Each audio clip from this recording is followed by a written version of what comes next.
Good morning, good afternoon, or good evening, or night, or if there's anything in between there. You got no other than the old Gatekeeper. Anyway, I'm just making a quick video here that may be informative to others, may not.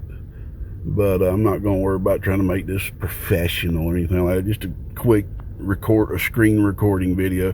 But I had one of my customers hit me up and said that he has I believe it's a ham operator technician. I believe he's local out here too. I need to hook up with him. I think he works on radios and possibly some ham amplifiers as well.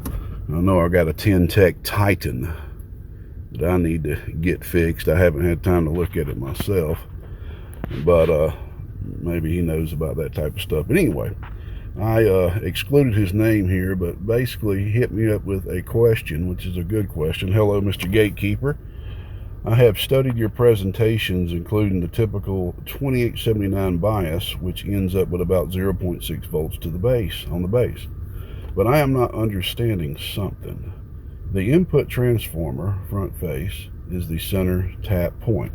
He is correct. We're so easy of looking at the physical transformers that we're so used to seeing is called a binocular transformer, and they're all stuck to a 1 to something ratio, because that one, it all matters how you're using the transformer. It could be primary or secondary, but the transformer itself, the physical part of the transformer, the phenolic board split in the front, the brass or copper pipe, and the back phenolic, which is not split, equals the first physical wrap of the transformer. So the transformer itself technically isn't a transformer till you put the other winding in it, but the transformer itself, physically itself, is the first wrap. I'm gonna tell you, it probably took me 4 or 5 years till I even understood that. And when I understood that, it's almost like RF is almost like this big mystery theory, you know, that's so hard to start understanding at first. But you get a little piece here, and you get a little piece there, and a little piece there. It's like a picture you're trying to see clearly. And sometimes it just takes one piece to put, you know, there's something you're looking at, and you don't really understand what you're looking at, but that one piece that gets put there, now you can see a piece of the picture a lot more clear. That's kind of what happened when I learned this right here, that the transformer itself is a wrap, which is one wrap.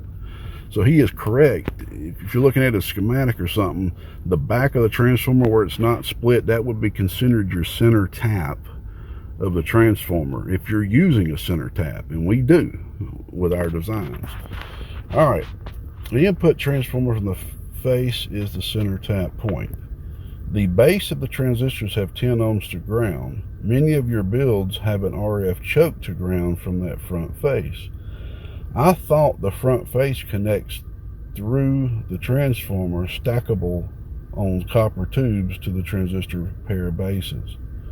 So the question is this, he wants me to ask, doesn't the RF choke winding, which is zero resistance to DC, short out the bias voltage on the base of the transistors?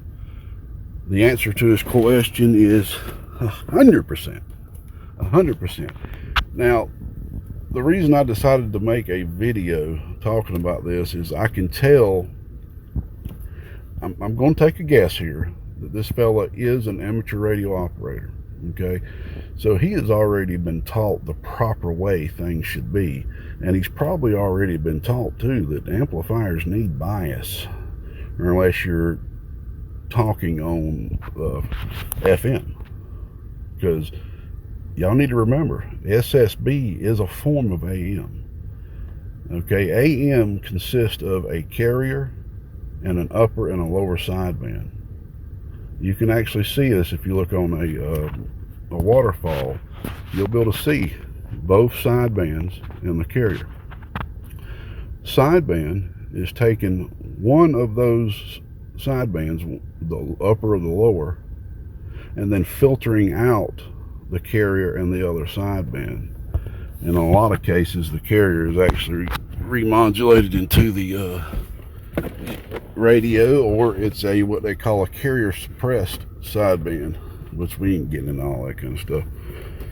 But basically, I think what this fella is asking is, he's probably seen me talk about bias in some of my videos, probably my demonstration videos, and what's confusing him is he's seeing some of my other builds where there's a choke going to ground. I think that's what's kind of confusing this fella, and also there may be something else that could be confusing him, but we're going to get into this.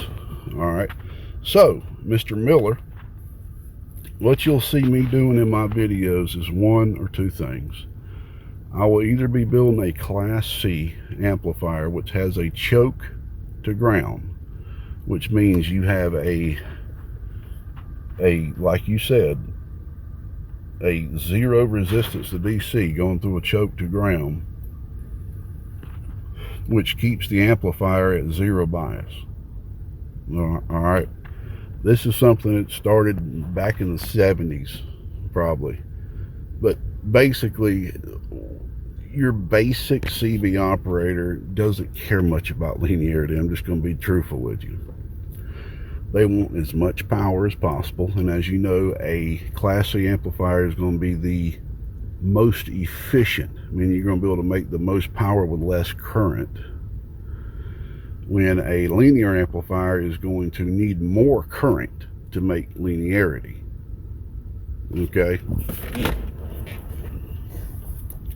And just to be completely honest with you, a lot of these guys, if you listen to a Class C amp and then a biased amp to your ear, there's so much noise going on in today's CB bands, it's hard to even tell the difference. There's so many people talking, there's so much atmospheric noise and this and that.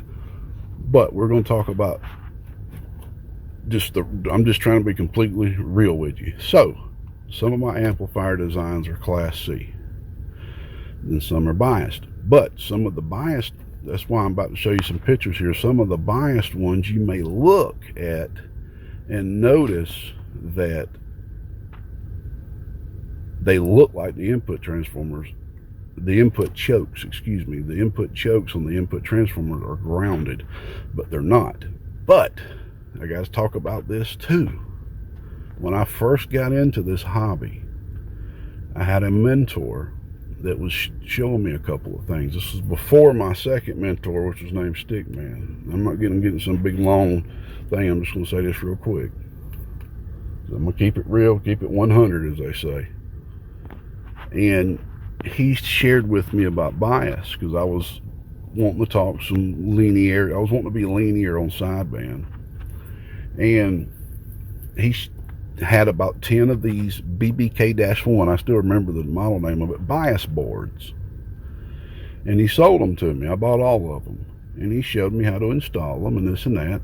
But he never instructed me to remove my choke off the input transformers to ground. I will tell you about, I've got emails from him that I still look at every once in a while, because that's the only way we could talk, because he worked some kind of big government contractor and he could never speak to me on the phone, but he would talk to me through email, and I have never found anything I've disagreed with him on but this. He did not instruct me that I needed to, because I was so used to putting that choke on that input transformer to ground. That's how I'd always built everything up to that point. He never instructed me not to do that. And then when I asked him about it, he said, yes, you can leave it. So I don't really know. Maybe he just didn't know a lot in that area. But yes, if you have a choke going on your input transformer to ground, which you'll see a lot of Palomar amps done this way, and they'll have a bias circuit. There is no bias making it to your base of your transistors, because it is all being shunted to ground. Let's bring up some pictures.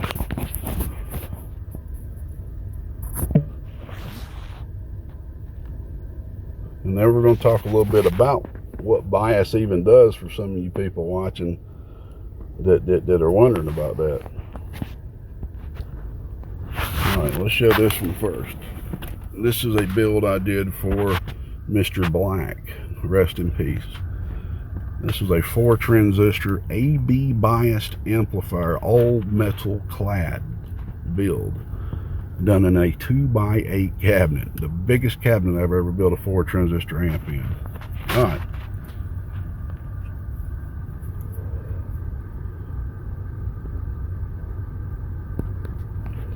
All right, if you'll notice right here, okay, here's my bias circuit right here.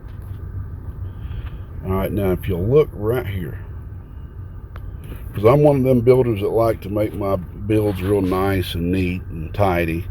I'll be honest with you, I've seen a lot of builds from different builders, and not too many people go to the trouble like I do, which is something that's not needed. It isn't, it's just my style that I've done, but you'll see me hiding all of my wires under the board. It's just something I do, man. It's just one of my little trademarks, I guess you can say. But that's what I've got going on right here. If you'll look right here, there's a hole, and I've got the wire goes under the board, and then it pops up right here in these 2 locations. So if you just look at this, you'll think that these chokes are soldered to the board, but they're not. Actually, if you look, there's 2 wires. You see 1, 2. There's 2 wires going up on the board, and they pop up for each of the bias, for each of them. And this box right here is AB biased. It does not need much drive to do full output. And I think what happened, this box is actually at my place right now for repair. Somebody overdrove it. That's honestly why I have quit AB bias and amplifiers. But I've come up with an idea, because people are just so used to driving these boxes hard, you know. I think I come up with an idea to help with that, so I can start AB biasing again. What I've been doing is B biasing, which isn't as hard. It isn't as easy to blow them with overdrive, because you don't have as much current, you know, in bias. But anyway, all right, so let's go bring this up. Well, yeah, let's quit writing. This sounds very painful. You said I could count on you. I'll count on you infinity. I don't expect to impress you. Music started playing. Let's stop that. All right, now let's bring up this picture. I have no idea why music started playing. All right, now here's a Class C amplifier. All right. As you'll see, we have a choke that's soldered to the center tap of the input transformer, which is the back. And you'll see it wraps around here and goes straight to ground. This is a typical Class C design. So the base of these transistors are grounded through this choke. All right, you've got a little bit of resistance with these 10 ohms. That's why when a transistor does go, and when the base to emitter has shortened, when a transistor blows, all of the current, I didn't mean to do that, all of the current will then flow through this 10 ohm and pop it. So it's there just for an indicator for a blown pill in this situation, in a Class C, not in a biased. It becomes part of the bias circuit for a biased amplifier. And here's another demonstration.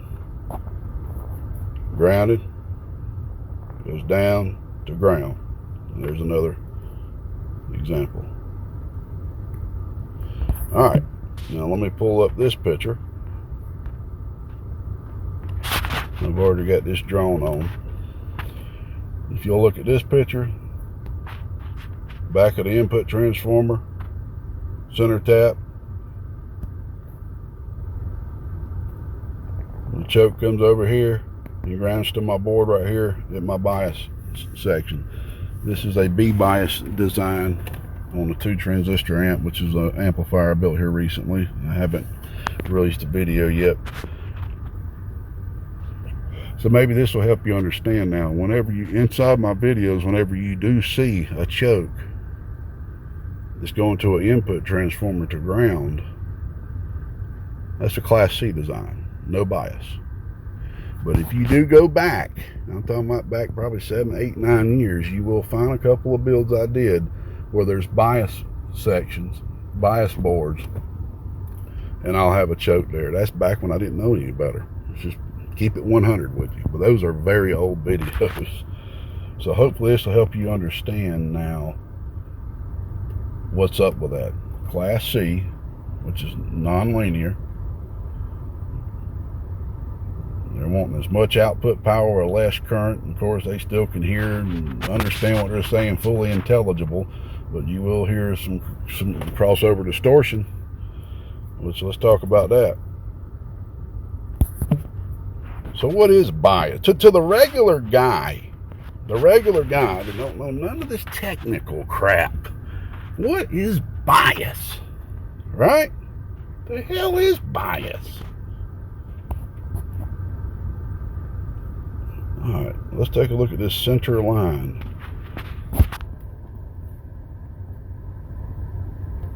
Alright, let's say this line represents your radio signal that's being amplified. Okay? Your radio signal that's being amplified. We're going to keep this simple and look at a 2-transistor amplifier. A 2-transistor amplifier, okay?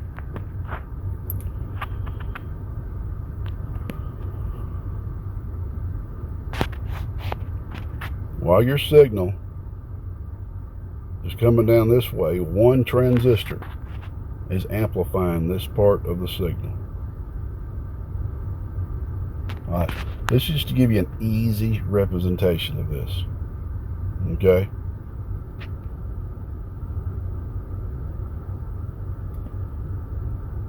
I'm just coming back up the other transistor, or you could look at it like this: 1 transistor, other transistor, 1 transistor, other transistor. Both transistors aren't amplifying at the same time. Now, the only reason I even showed this right here to show you that the transistors are going off, on, like this. Let's say the transistor's right here. Off, on, like this. Here's the transistor. Off, amplifying signal, on, off, on, off. Alright, let's start this. Okay, that's how I can do that. So I can just bring that image back up.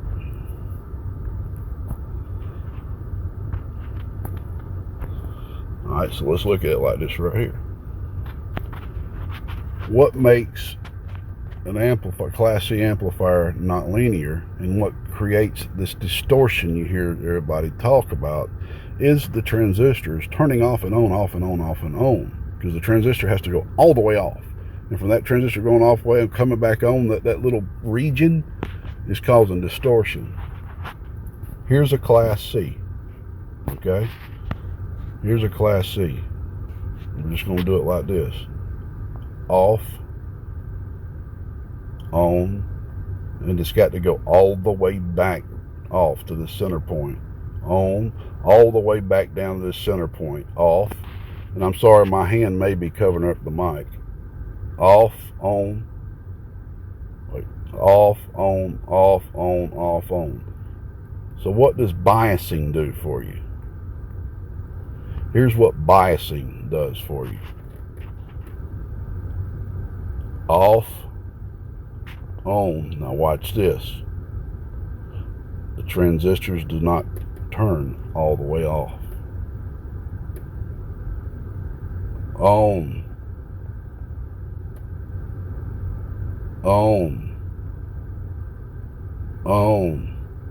See, now the transistors are not going all the way off. So you do not have as much of that crossover distortion. Now I'm explaining this in the most easiest, understandable possible way, without getting technical into degrees of phase angles and all of this. Okay, just as simple as possible. That's all I'm doing here. Okay, for people start trying to say that ain't exactly what happened. As easy as you can understand on a layman's terms. Okay, what's the difference from AB and B bias and A bias?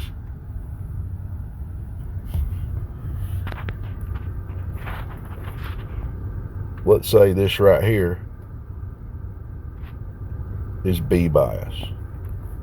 This could be AB bias.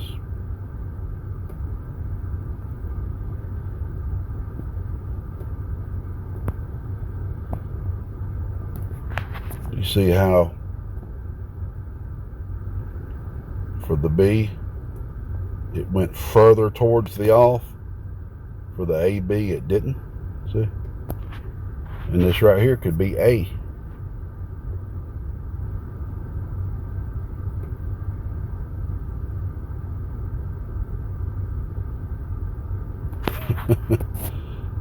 And that right there could be A, which it stays on very close to all the time. The transistor never turns off. And let's just digress. This is C. On, completely back off. On, completely back off. On, completely back off. And this is why it doesn't take as much current, as much amperage. A Class C is the most efficient because it's not linear, because the transistors are turning all the way back off. So they're not, let's put it this way, the transistors aren't being used as much as the B or the AB or the A. All right. On the B, since the transistors are being used more, you're going to have more current, more amperage being pulled from this conduction, from this bias scheme, okay? And then you see the AB, they're being used even more. So they're not going all the way off. They're staying on more of the time. AB is staying on more of the time than B. Then A is going to be the maximum, full linearity, almost no efficiency. This is going to pull the most amperage because the transistors are staying on about the whole time. So you're pulling massive current. So I hope this helps people that has knows nothing about bias, just to understand a little bit more about what it is. Because I'll be honest with you, man, just a regular user that just loves talking on radio, they ain't gonna know what this stuff means. And just to be completely honest with you, on regular CB band, you can have a biased amplifier and a Class C, and it may be hard to tell the difference to the ear on AM. But when you go to sideband, I'm going to tell you like this right here now. When you go to sideband, it is a lot easier to hear the difference from a linear signal and a nonlinear signal. It is a lot easier. It is a lot easier. Can you use a Class C amplifier on sideband? Of course. Of course you can. Will it blow the transistors? No. That's something that's just not true. I know it by years of experience that isn't true. But I'm going to tell you like this right here. You as an operator, it is up to you to sound as good as you possibly can for the other person. It's almost a sign of respect in a way. You want to sound as good as possible so they can understand you, and so that you have a good sounding signal. So if you're going to be a hardcore sideband operator, it is best to run a linear amplifier. It really is. And I'm going to leave it at that. This is old Gatekeeper. I actually cut my gym in half today just so I could do this video for y'all. And I hope it helps somebody. As long as it helps one person, that's all I'm worried about. the old Gatekeeper out here in the northeast end of Georgia. Like I've been saying here recently, y'all, go out and do something god dang nice for somebody that's in need. You'll be amazed at how it'll come back to you threefold. The GK. Bye-bye.